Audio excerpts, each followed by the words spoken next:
lovelies. How are you guys doing? Good morning. Hope you guys are good. I'm fine as well. How are you guys? Whenever I think I came across, I can't remember who the person was on. Was it on Instagram or I don't know. It's been a minute though. I came across that person's video and it was like one of the things that creators don't understand is that the issue with creating content, that the problem or most the issue does not even lie in figuring out what content or what should I the content topic or content ideas.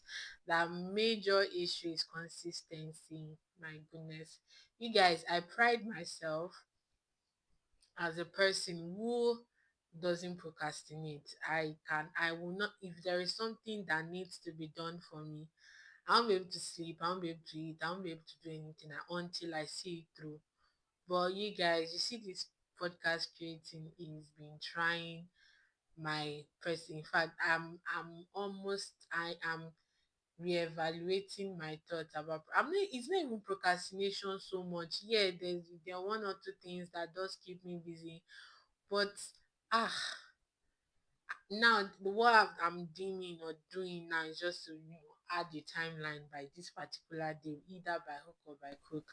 I was working on a project before I picked this up, and I was like, today, I had to alt it that I must record today because already I have an idea of what I want to record. But anyways, it is what it is. I just feel like maybe an excuse of some sort for having not being it's not good enough of an excuse, but it is what it is. In another note, you guys know that there is no new episode without book updates. So I've been reading like 4 books in between each other. It's very, very hard. Like, it's not so hard, at least for me. It's not so hard, but it's not a common thing that I do either. I don't know how to. I've always been a one tunnel vision person. Pick this, do finish first with this, then you go on to the next. I do not really do that with books because, like I've said it earlier before, that I enjoy immersing myself in books. Like, I just get lost totally. And now I'm going to divide myself into like 4 or 3 places between different books. It doesn't really sit with me like that, but I've been like that though for the past 1 month. You guys remember I talked about reading White Swans? That's a documentary, I say documentary, a memoir, an autobiography, and it's quite voluminous. It is voluminous. After I'm done with a chapter or two, sometimes I get this little migraine, so I take out time in between. And yes, I got some books, not so recent, but some a while back. And you guys, I used to talk about Scandinavian crime authors. Yeah, there's this particular one that I love. I love his book so much, but unfortunately he died, and he hadn't written so much books before he died.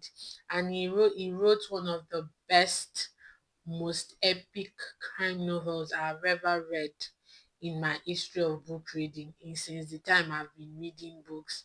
He wrote one of the I feel like some people might argue with it. Like I said, I read a lot of hard abstract kind of books that if an average person, even an average reader reads it, is either they find it boring or it just bores them out. But me, Evan. But for this before Stig Larsson, that's his name. He was a Swedish author, a Swedish crime author.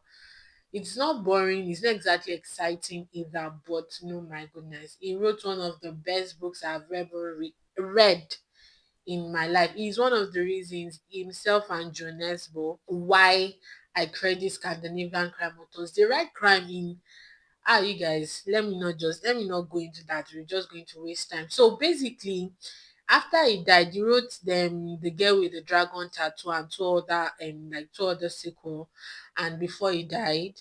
So one day I was just scrolling through my vendor's page, and I saw a continuation of the book. I was like, did he come back from the grave to write it? And I think well, that's what I'm thinking, although I'm not sure because I haven't really made research about it. I think probably he was writing the manuscript and he wasn't done with it, or he was done and hadn't published it yet. But two other installments, two other sequel came after it, and I'm sold, man. Though he is, I'm not even sure at this point, but it's someone else's name that is there. It's not his name, but it was stated that is a continuation from where it stopped. And having read like 4 or 5 chapters, I can see that that's actually what it is. That it's from where it stopped, and I'm sold. Though I really am. It took a lot for me to drop that book. Like, was it a day before to just be, because I was there, there are things that I had to do. And there is another one that I'm reading again. This one I've been reading it for since last week, and it's one of the best books. It's also one of the best historical adventure that I've ever read.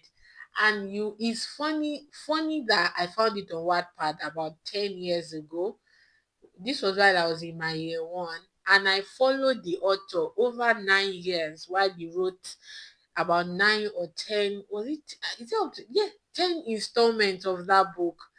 Best is still one of the best adventure historical books that I've read. It's akin to the diamond, finding a diamond in the rough, because finding such a great author on Wattpad, they are cool books, so cool books, nothing over the top. But I credit this particular author and his books. And I think it's one of his books, all of these books, especially the first one. It's called Storm and Silence. That's the first one. Then there is Storm of Bells, there is Hunting for Silence, yada yada, like that. I think especially the first installment is one of the most read books on Wattpad in all, overall, over time. It's one of the best books. I feel like they should make books like this, movie adaptations, instead of all those other. Let me see, you guys. I digress. I've been just yapping off almost, but I digress. You guys know that there is no new episode without me giving you guys book update. I mean, that's basically what we're here to do. But drum rolls, you guys. I've been talking, I've been procrastinating, I've been shifting. Today we are talking about the book thief. Although it's been a while that I read it, it's been a right while. I read it, I think, sometime around February this year, and some of the memories or some of the details in the book are quite fuzzy, not as clear. But the ones that did make an impact on me are what we're going to talk about. I might not even go into too much details, but it's one book that has impacted me, so like that has touched my heart in a way that I don't think I have words that are good enough to express it, to share, because yeah, I know I say that for almost all the books that I read. I know I do that, but I pride in myself in the fact that I read good books, and they are so good in whatever manner or form that they come in, that they impact me, or they just find their place in my heart one way or the other. The Book Thief is one of them.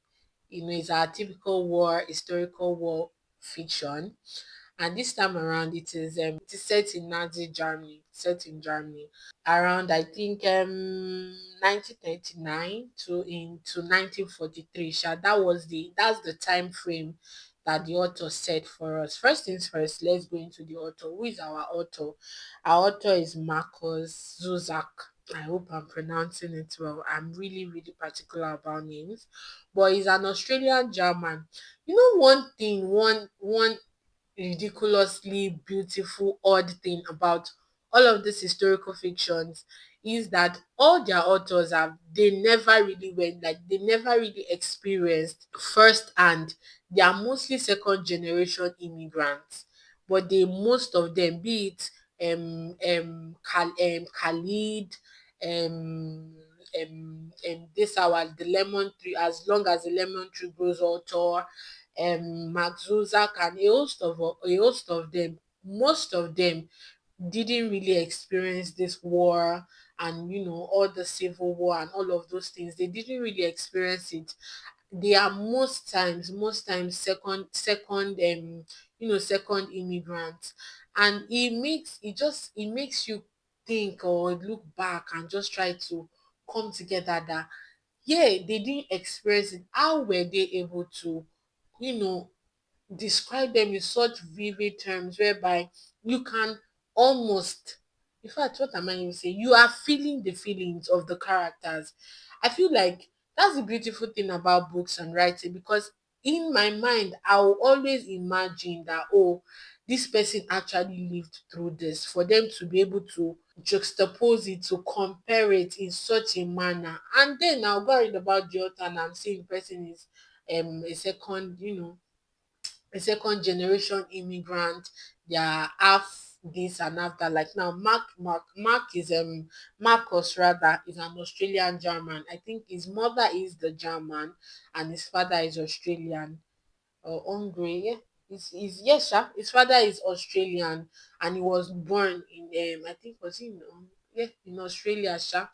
And so he didn't really experience oh, yeah, it's been so long. There was no way he could have experienced it, unlike Iraq and Afghan that were not too far ago. This was still a long time. So I'm guessing, all of these were tales from mother, aunties, uncles, and oh my goodness, considering all of the things they went through, I cannot imagine how their experience were for them to talk about it or express it, so much so that books are written in such vivid terms by people that didn't even experience it firsthand. My goodness, you guys, I just when I read this book while I was reading, the first thing that okay, let's not jump into it, let's just take it one step at a time. So basically, the book is set in Nazi Germany around 1939 to 1943, and we have a lot of characters. But one of the things that really, should I think say, drew me in, at first while I was reading itself, I didn't really understand, because when you see the illustration, there are different back covers. Some they are different, but there's a particular one where the Grim Reaper is dancing with a little girl. I moved over that illustration for a long time and I kept thinking, what could this mean? How does it relate to the book? Because when I started the book and I was reading it, it was in the voice, it was like in the, yes, in the POV of a narrator. I kept thinking, who is this narrator? Then later, I think after some pages and looking at the back cover as well, that was when I was able to piece together that this is illustrated by Death, or you could call a Grim Reaper, but Death. Sha. I think that's one of the things that first set it apart for me. There are different unique things when you're reading historical fictions, and when you read them, they these unique elements they make for the essence of the book. And this particular one is, I feel like it really just gives essence, a unique, totally different unique essence to this particular book. This is Death talking about narrating the story to us, as he observed humanity in weariness and tenderness. That is Death.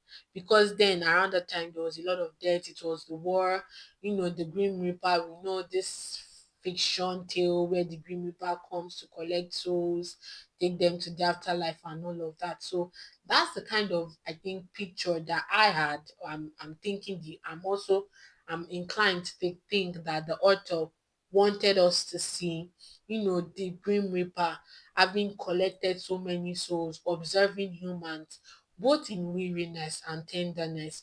And there is this particular woman, just this particular little girl, that stands out. That we have Liesel Meminger. Liesel Meminger is German. I hope, I'm not sure how right that pronunciation, but come with me. And Death, who shouldn't be amazed by anything, or who shouldn't be enthralled by anything, is fascinated by this one particular person. And we go over his narration. He is the one narrating the life of and it takes us through the life of Liesel Memenga. Liesel was a little girl and that was born at the time of war. At the time of war, whenever I read all those books, and we are given the characters, sometimes they grow up over the course of the books, but sometimes we are made to just see how their childhood was, what life they lived during the time of that war, and that's the case here with Lisso's story. So yeah, as we go, let's explore themes. Before we explore themes, it's all these wars, historical fiction. I think there was a lot of not controversy actually, that's not the word. There's a lot of war causes, should I say, impact, or the things that caused or impacted the war in Nazi Germany. But there's the particular one. I mean, I feel like everyone knows it. It's very famous. That's what Germany is very famous for. Is the Holocaust. When I read about it, I've always read about the Holocaust. I've come across it, documentaries. I mean, it's one of the biggest, one of the greatest tragedy of times. One of itself, and black slave trading, and the slavery of the black people itself, and the Holocaust is one of the most terrible occurrence in human race and human history. And the extermination of the Jews, and it's so funny how the words of one person is enough to cause the total extermination of a race. Each time I broach the topic of this particular book, or I find myself thinking about the Holocaust, I'm remembered of Mordecai and the Haman in the book of Esther. You know what, we might as well talk about it. We're already exploring the themes. Yes, one of the first things we're exploring is the power of words. Is the power of words. Anytime I come across, or no, just think about it or mull over it, or I find my mind drifting towards this, I keep thinking about how the one word of one person almost is enough to exterminate, to take to direct to rid of a whole race of humans. I mean, this what started the Holocaust. This was I think Germany had lost in the World War, the First World War. They were going through economic instabilization. All nothing was working well. Hunger. There was the normal consequences and the aftermath of war. And then here we have it, Adolf Hitler. This cruel, wicked human being, banking on the exploiting the should I say, the grievances against the Jews that has run over years, that started from the Europe. It like started in Europe, because when I was going through it, because I keep hearing about it, anti-Semitism. What exactly is the cause? Why are Jews hated, at least as at those times? What was the hate? Why such hate for that particular race? Apparently they saw them, and this had gone way back, even before Nazi, even before the Germans. This was way back to the time after death of Christ. They were seen as the people that caused the death of Christ. As at that time, Christianity had spread. The Jewish custom or the Jewish tradition wasn't, and people had started converting to Christianity. So it was a widespread hate. Apparently it did. So anti-Semitism was majorly attack or dislike or hate rather for people with those Arabic Hebrew language, but at some point it later became directed towards the Jews alone. And what was the hate for? That was the origin, basically, that the fact that they believed they were the cause. They caused the death of Jesus.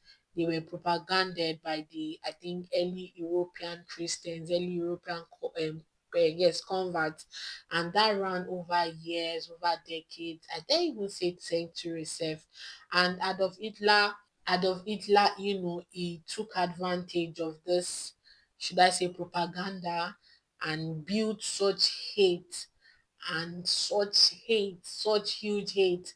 And I was reading the statistics, and over almost 6 to 8 millions of Jews were killed in that Holocaust, like 6 to 8 millions of human beings.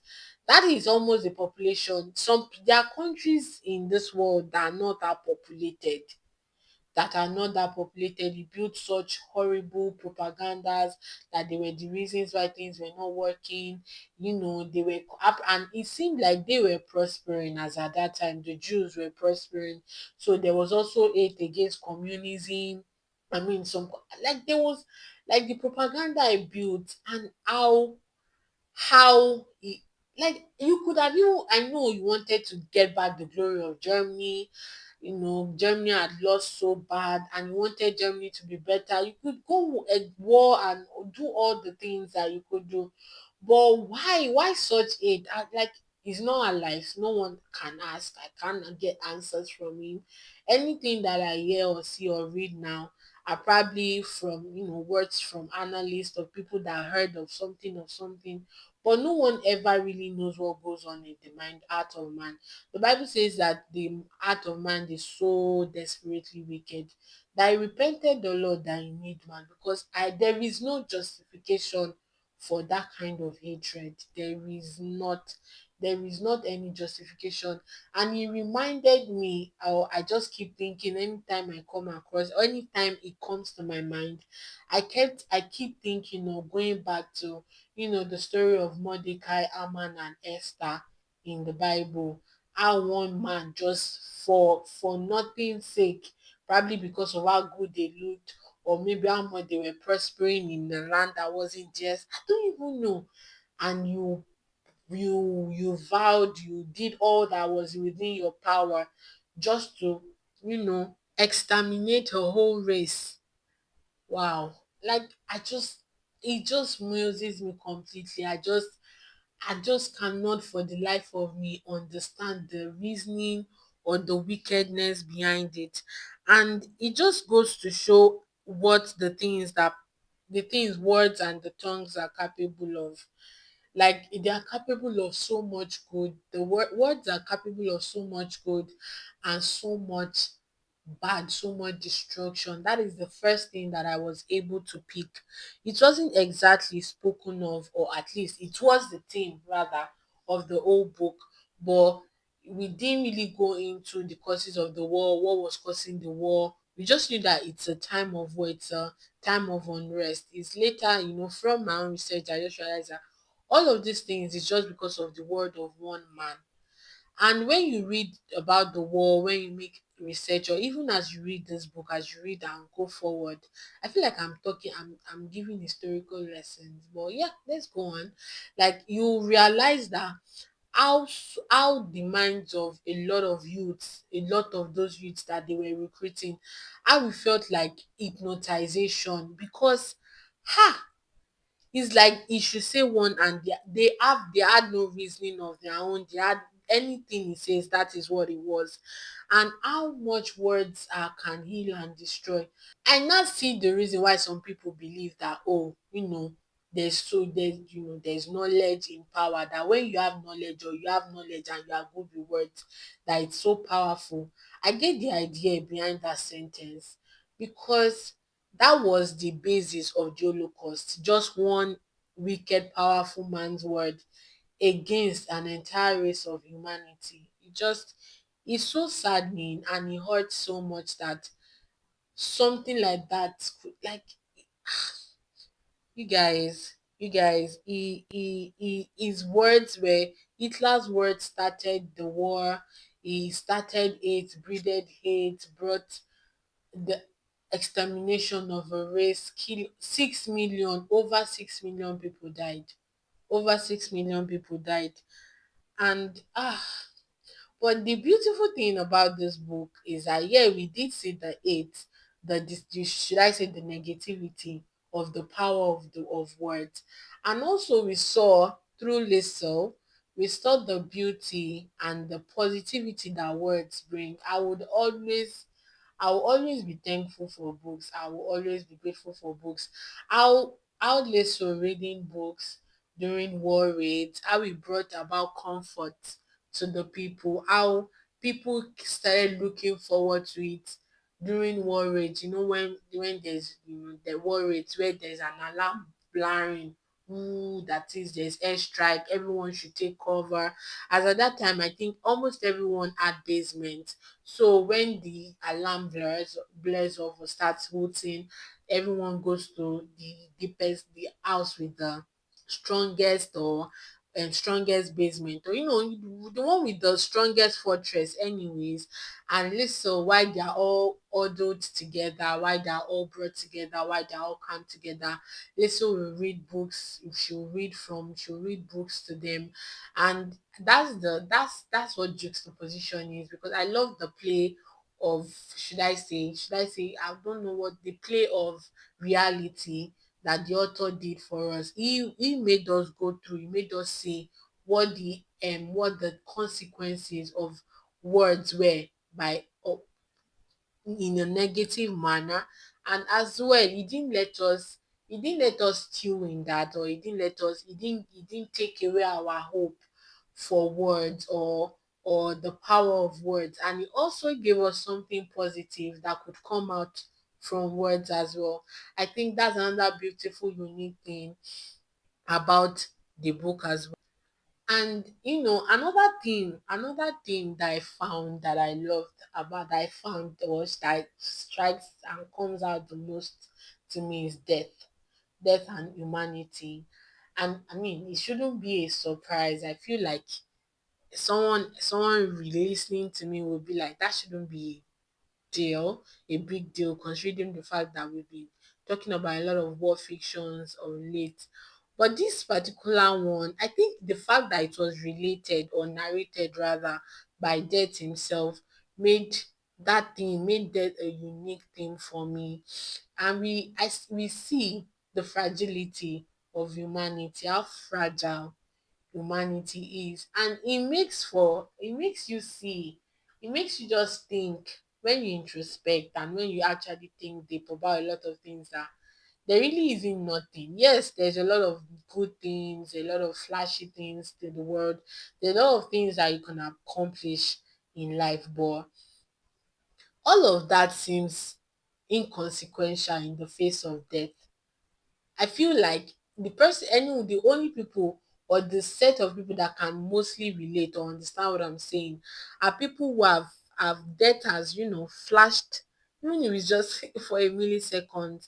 They've been at death's door, and it makes you see how fragile and how inconsequential the entirety of life or living exactly is, and what death, I don't know how to compress it, or how to express it, that I won't sound so, I won't be sounding dark or cynical or something.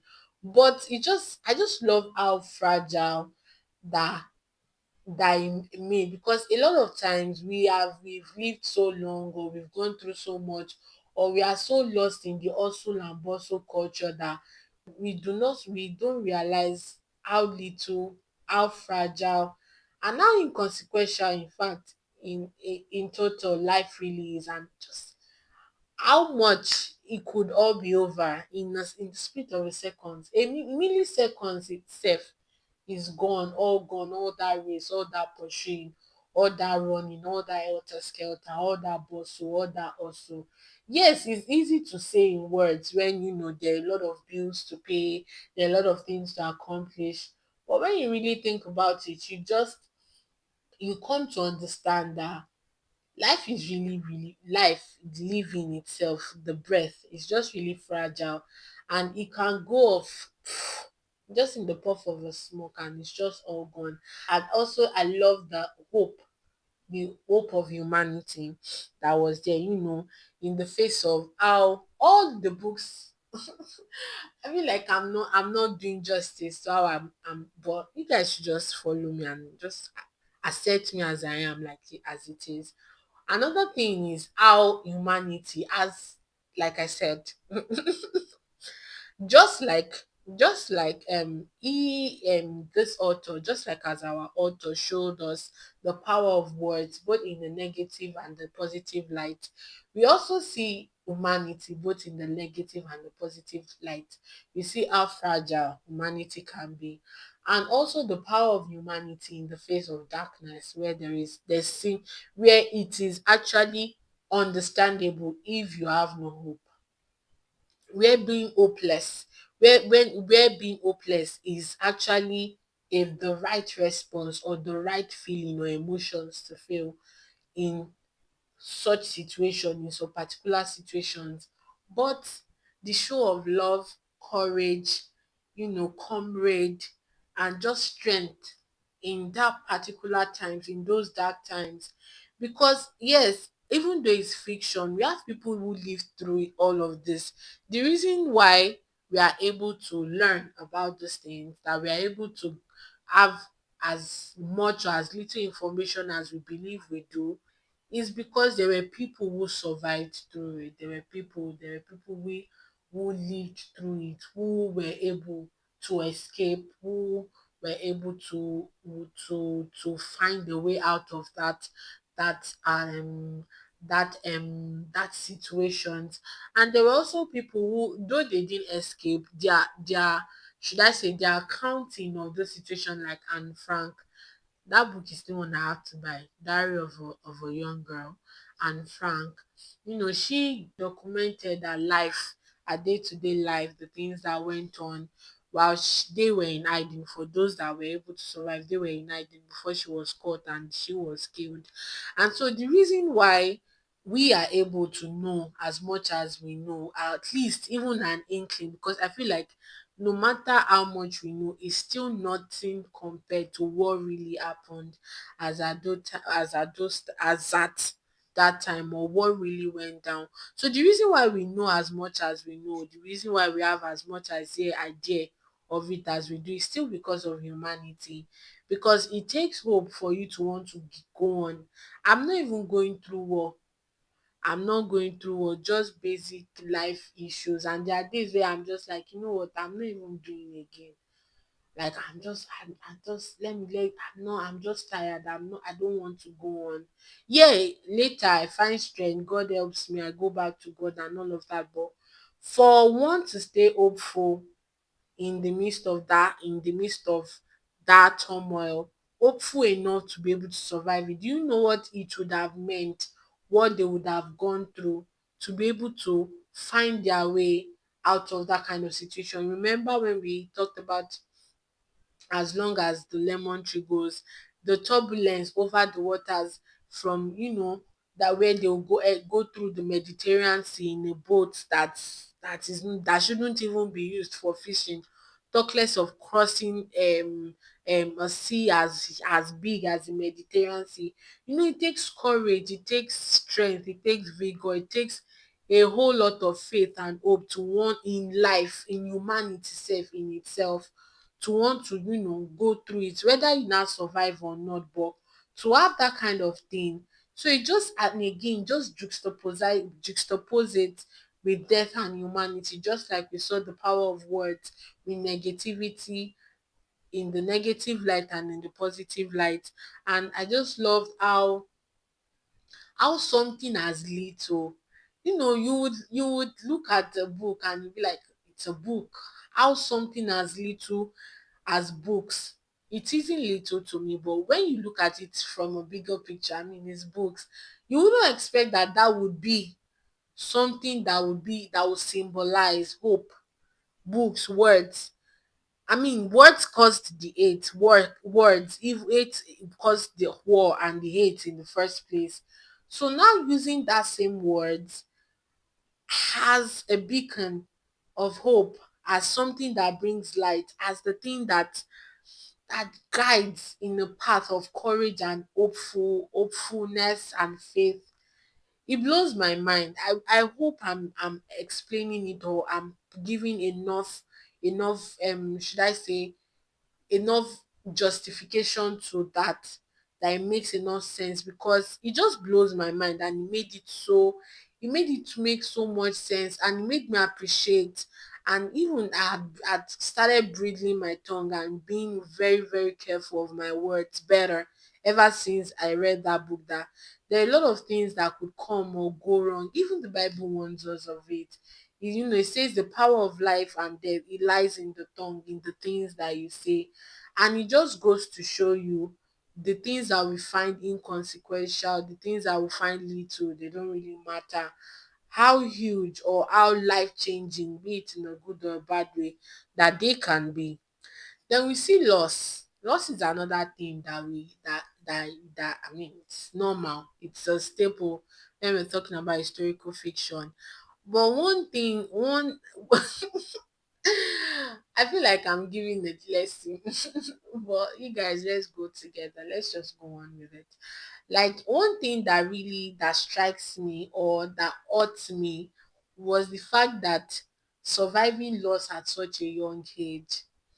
At the first loss that Liesel survived, I believe it's the loss of her father, because her father just went, no one saw him, and we guessed, or we were made to believe that because he was a communist, that he was he practiced communism, that they probably got an hold of him and killed him. And the next loss rather that she experienced was the loss of her brother while on the journey to be adopted by someone, because there was no way to take care of her and her brother died on the journey. And while doing that, on the journey, or on that journey, that was where I think she first stole a book. That scene, that scenario, even though she didn't know how to read, I keep thinking what it symbolizes. I don't know why. It just, that particular scenario, it's not much, but it just symbolizes a start or a beginning to the book thief in a way. I think that you could say that that was how the book thief was born, when she stole. And it's so should I say ironic, rather, not synonymous. Wow, that's such a wrong word. It's so ironic that the book that she stole was the graveyard's guide, that was forgotten by those that dug her brother's graveyard. Very ironic. I don't know why I feel that way. That is just the picture that it paints in my head. How ironic that the first book that she would steal, even though she didn't know how to read, she didn't even know the words what to read, and she didn't even know what she was going to do with it, but she stole it and picked it anyway. And it was the guides to graveyard's guide, graveyard building rather. That was the book, that was the first book. It just feels so, yes, the graveyard handbook. I was trying to remember, but the graveyard handbook, that was the first book that she stole. And I don't know why that feels ironic. I feel like I've repeated it like 3 or 4 times, but yes, it feels ironic. Then another loss that she suffered was her mother's loss, because after her mother dropped her off at the Oberman's family, she never saw her mother anymore. And another thing, circling back to humanity, I don't know them, it's fiction, but for some reason I'm grateful to Rose and Aunt Oberman for taking her in.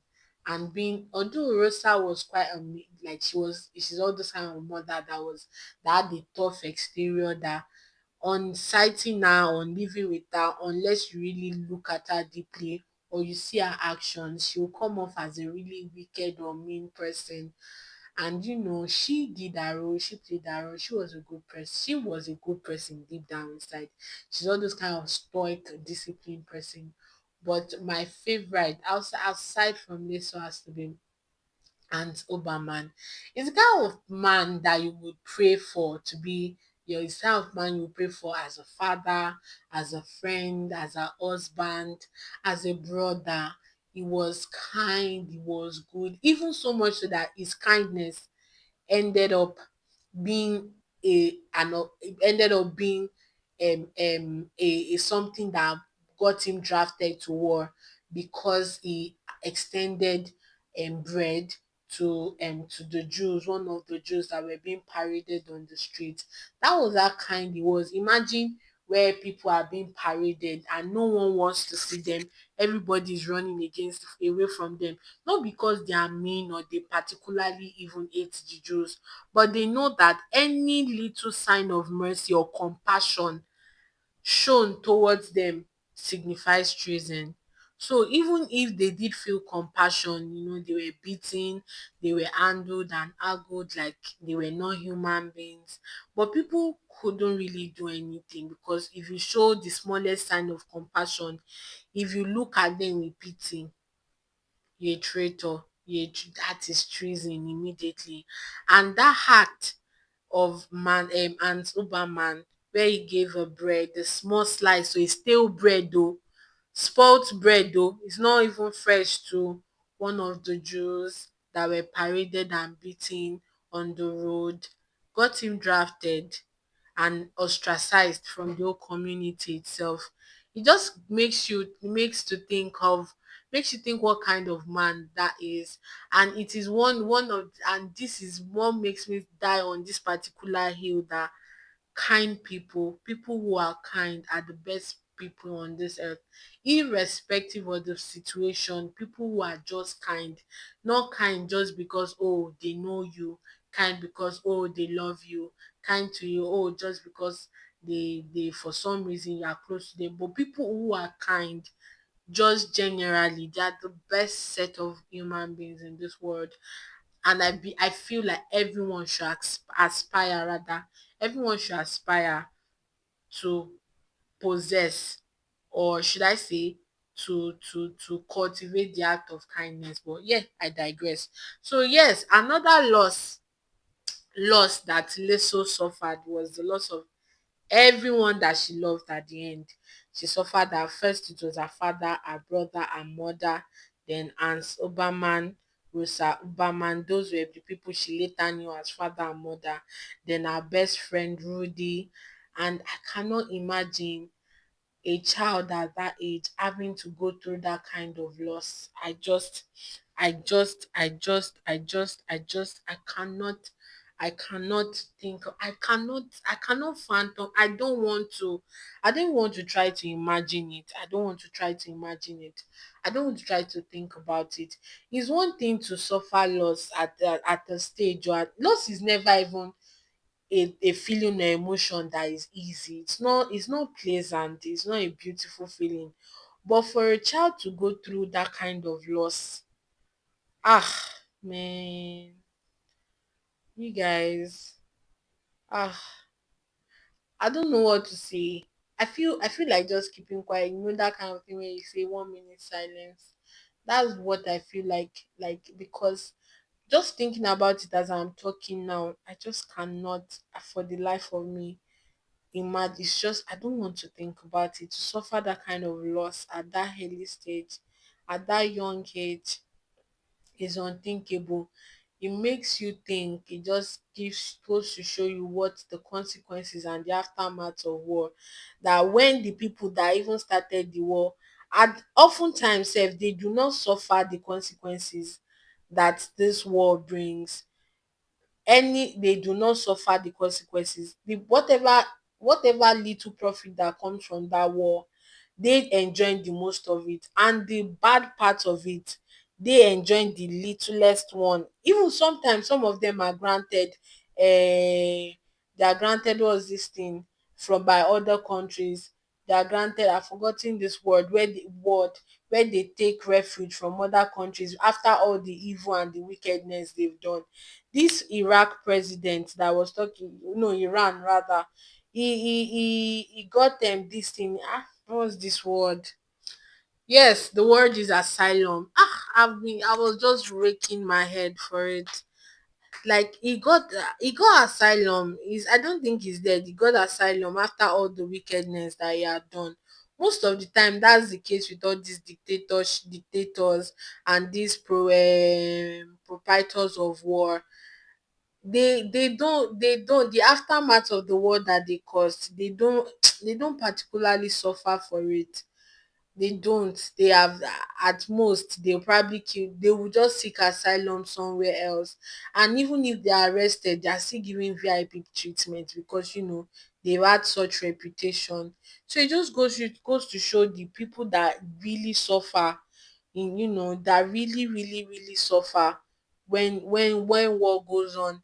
There's this I can't remember, I think it's an African proverb, I don't know it's general, but there's this proverb that I used to hear while growing up, that when two elephants are fighting, that is the grass that suffers the most. Yeah, they might suffer small punches that they give to each other, but who really suffers it is the grass or the ground grass. Yes, the grass that suffers it. And it goes to show you how terrible. I really pray we do not experience it. And for those that have experienced it, I just pray for peace, man. I really pray for peace. Another thing that I saw is courage. I think we've talked about that, but I feel like it's still a topic that should be broached again. Courage and silent resistance. Silent resistance. One way that she, should I say, resisted, or she showed resistance to the Germans. There was a particular thing they did that, I can't remember, I can't I can't believe we almost skipped that book burning. For some reason, I don't know how it got into their head, how Hitler got into their head, that they started burning books. There were no places to get books from. They started burning, a book burning ritual. They would light fire, thousands and thousands of books. And one way that Leso, should I say, in her own little strong, courageous, brave-minded way, she will steal books from, she'll go to those burning, those book burning rituals, and steal books from there. Those were the books that she got. Those were how she got those books, actually, when that she read to those people while there were war raids on, and there were air raids, and they were all huddled up in a basement downward somewhere. And it just goes to show how courage, yeah, it might not have done much. I mean, that little resistance, I'm not sure. Not there's not even I'm not sure. It didn't really exactly make impact in the totality of the war, the entirety of the war. But in a small little way, in a little manner, that resistance against bad, resisting bad, going against what seems like the norm. It's just beautiful, and coming from a child nonetheless, at that time, at that period. And for what? Resistance in one manner, stealing books. Ironic. It really is ironic. I don't know how to explain it that I'm going to make enough sense, but it's just picturesque. It gives this picturesque image and vision to me. I don't know for other readers or authors that have read it, but I have this picturesque image and creation in my head, that of all things to resist with, she could have staged a protest, at least like Anne's wasn't even exactly resisting, the ideology of the Germans. It just showed kindness. But in Liesel's mind, what goes on through her mind whenever she steals book from that book burning ritual was, quiet resistance, and the courage. And one another thing that I loved, I think that I've loved in all of the historical fictions, in this one in particular as well, and I've seen it as, it's gone like, it's a norm, is how is childhood in war, life in war. Yes, there is a war going on. Oftentimes these are the characters in those books, at the beginning, at first, they might not be direct, they might not face direct impact of the war at the start of the book. But sometimes, most times, as the book progresses, we start to see how the war directly impacts them, or how they are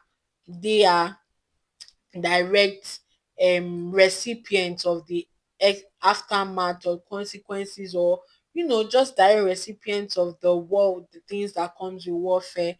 And it makes, I don't know how to explain it, but wow, I feel like I've been using that word a lot. There's just so many beautiful things with historical fictions. I do not think I'm not a particularly an eloquent person So, but like I'm saying, I digress. So, like how the live life in spite of it, in spite of that warfare, and it's beautiful yet sad. I do not know how the authors do it. I do not know how they write it, where there is a lot going on. Their life could end in the split of a second. There is no guarantee for life. There is no guarantee of living. But how they still make it, especially for the children, because this one in particular, she grew from a child to, let's say, should I say teenagehood. She didn't be we didn't see her adult to just teenage. I think still around 13 or 14. And we see how they lived life giving us a sim like just something that seems normal. Yes, giving us I wouldn't call it lulling us with a sense of normalcy, but giving us a sense of normal, even while they are all surrounded by war, while war is there, front, left, back, right. You can almost even forget that, oh, this is the midst of the war. A war is ongoing. How they tell such beautiful stories, it's such beautiful story. Yes, the storytelling, I think that's the word I'm looking for. Such beautiful storytelling. They narrate their life, their day-to-day life, how they eat, how they go about while in the midst of war. It takes a lot of brilliance and a lot of, should I say, I don't know what word I should say itself actually, for you to give us such diversion at the same time while not taking our mind away from it. Yeah, the war is ongoing, but this our author is not distracting, just giving us a little diversion. How they live their life. They stole their silent rebellion. In their silent rebellion, they stole and resistance. They stole foods. They stole books.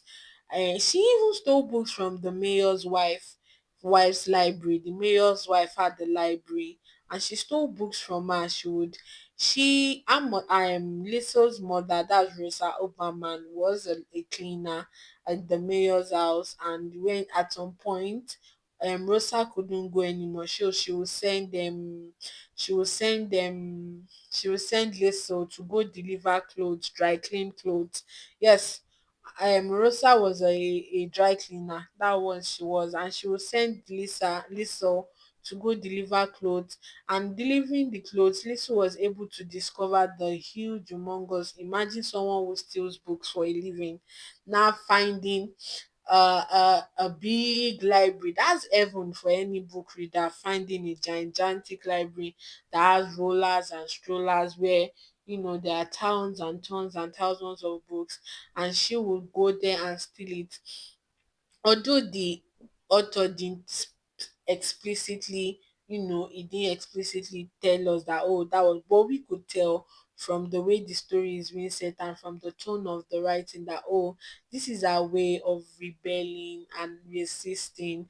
And there's Rudy, who is our best friend, who steals food as well. Those little things that minus, if you were to remove the war, without the war, the plot of war that is in the background, it will also tell for a good story. And we see how they survive, how they lived, from their beginning, when they were not really directly impacted by that war, but like they saw the aftermath. It had not really got into that place.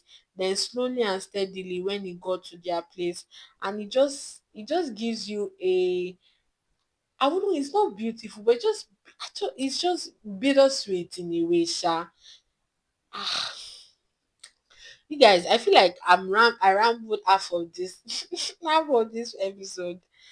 I just hope I find it good enough and not cancel and redo it, because I just feel like I'm not being eloquent enough or explaining enough in a way that will make someone who hasn't read this book really understand the point that I'm trying to pass across.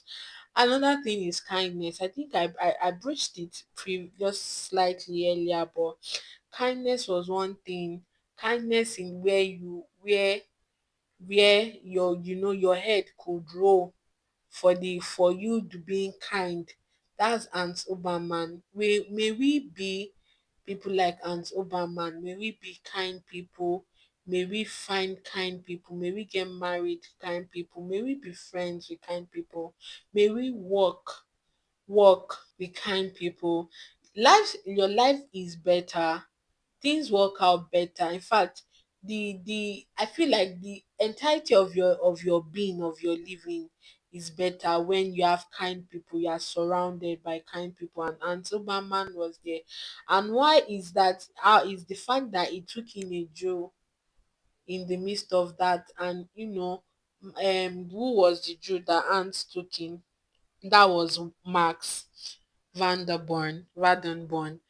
And Superman at his, I think at the first time when he was drafted in war tweets was a fellow soldier. Max's father was a fellow soldier with Ant, and for some one way or the other, Max's father had left a letter for Max that in case had the worst that happens, he gave an address of an Oberman's place after Max had lost almost all of the as. Imagine just living your life in Nazi Germany that time, where just looking at a Jew with a pitiful eye, that you feel pity for the person, you are termed a traitor, you could be persecuted for treason.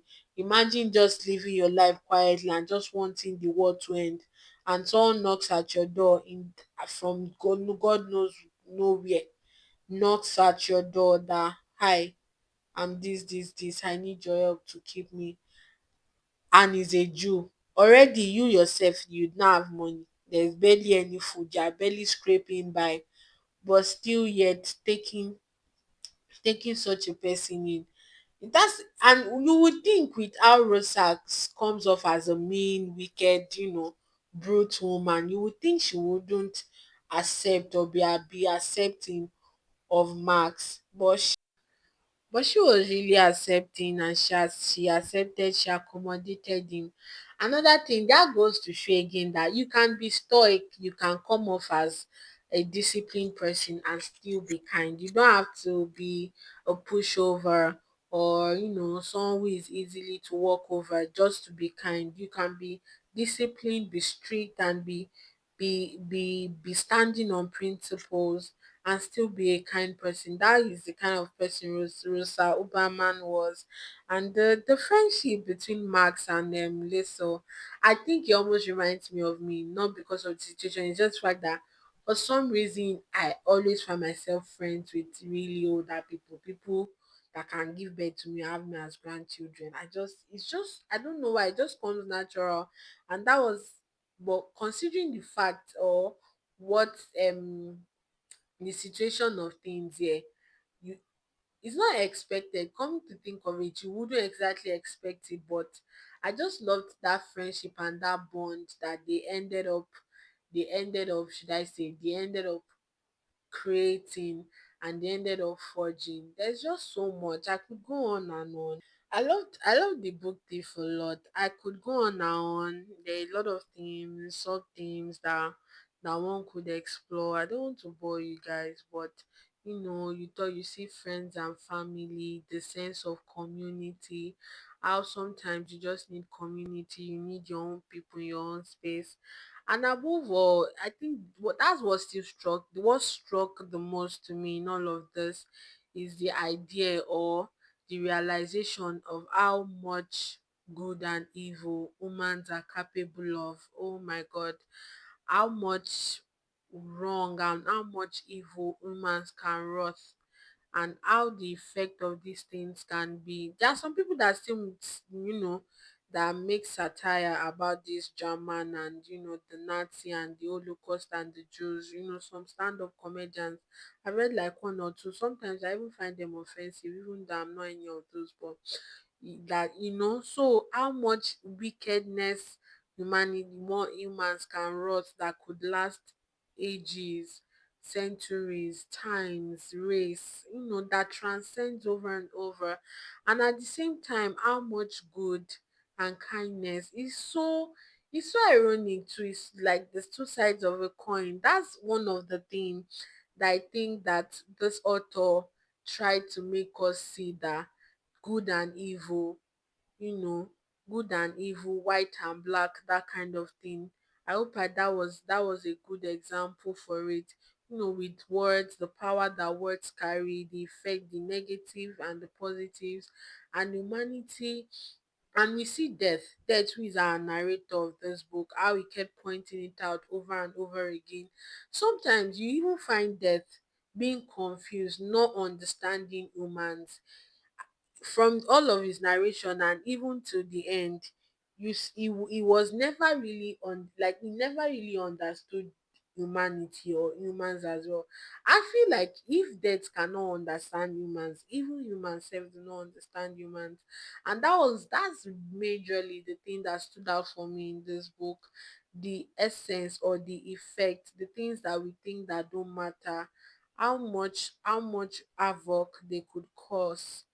Ah, and like all historical fictions, he gave us, we had the bittersweet ending.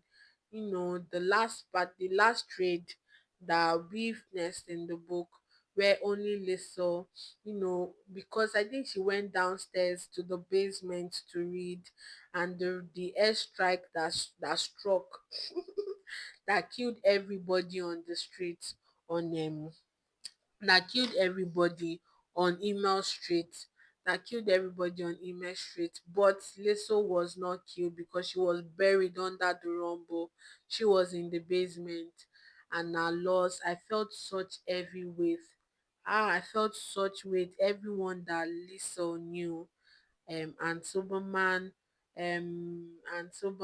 Rosa, Rudy, everyone on that street, that they had such a sense of community. Everyone died, and she was alone, and she was alone. It gave, like, every they always give us a bittersweet. I like that at least it's not all totally bitter, and a bitter, and we had the sweet ending at the beginning itself. When I first saw the book, when I keep anytime I read to a point, I'll go back to the cover, to the book cover, because I'd already set my mind set on the fact that Liesel probably died at the end of the book.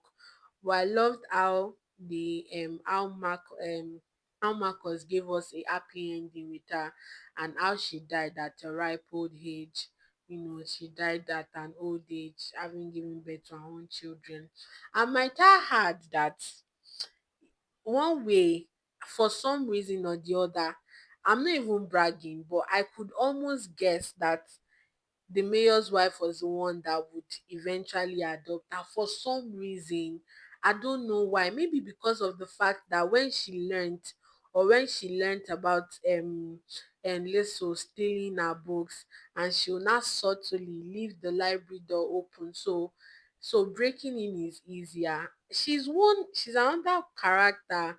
She wasn't exactly our main character. You wouldn't even call her a sub character. She was just a very tiny minor character, but she feels powerful to me and in my eyes. I don't want to go into her, I don't want to just elongate it, but I love that at least Lisa had an happy ending. She had suffered so much losses.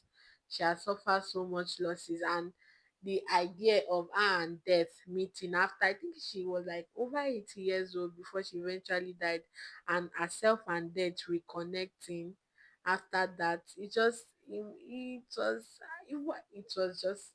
beautiful. I feel like you could sense my dampened mood from how low my tone had gotten. Thinking about it, talking about it, it just reminded me of someone. I've read it since February, but for me to still remember this month, that it was such a great book read for me. I was in my feelings, those emotions sat with me for days. I just could not shake it off. It was just there, hovering around me and just lingering, and just it's beautiful.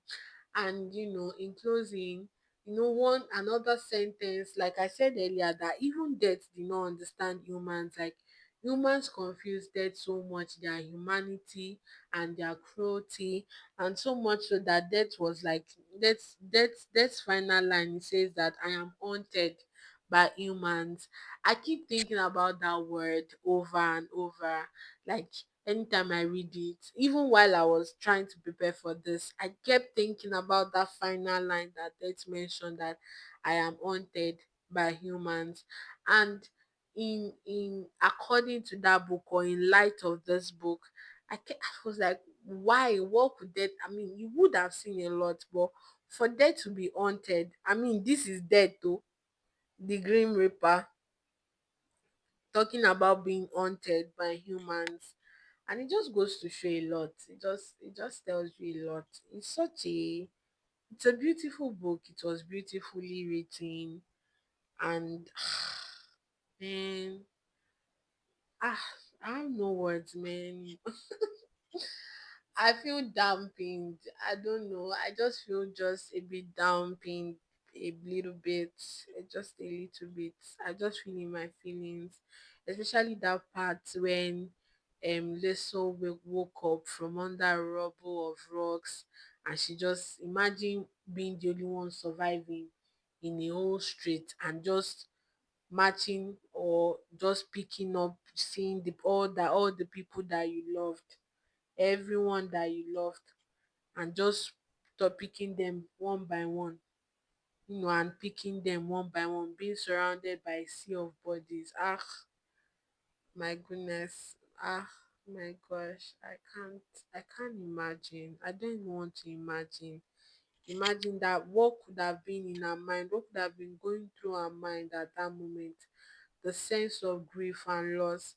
If it were a movie, or if it were a continuous book, I can't imagine how much psychological trauma that she would have gone through, or the effect. Remember, as long as the lemon tree grows, that we reviewed last time, how she developed her consciousness, developed different personalities, developed her sister-in-law and her best friend, and that other alter ego, just for to be able to deal with the aftermath of that loss.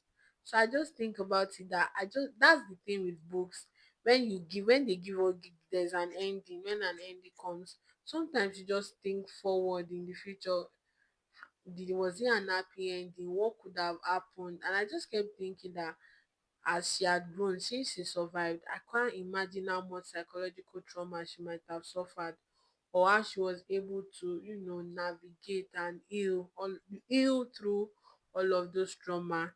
And you just and while you are thinking of that, while you are, just musing over it, and you just realize that this is something that really happened to people, so much so that their children's children write about it, like in such vivid manners, and just makes you shudder in a way that, wow, man, this guys, let's just draw the curtain for today. I just feel so I feel so, I don't know, melancholic all of a sudden. I don't know why, but you guys get the drift, sha. But I would recommend 10 over 10, the book Thief. I would recommend it so much. It's a bittersweet ending. I like, at least it's not so bitter. It's not all too bitter. With all the loss that Lusso had suffered, she grew old, she saw old age, and she reconnected with her old friend, even if she didn't know he was her friend. She didn't know he was her friend, but they reconnected after she had died.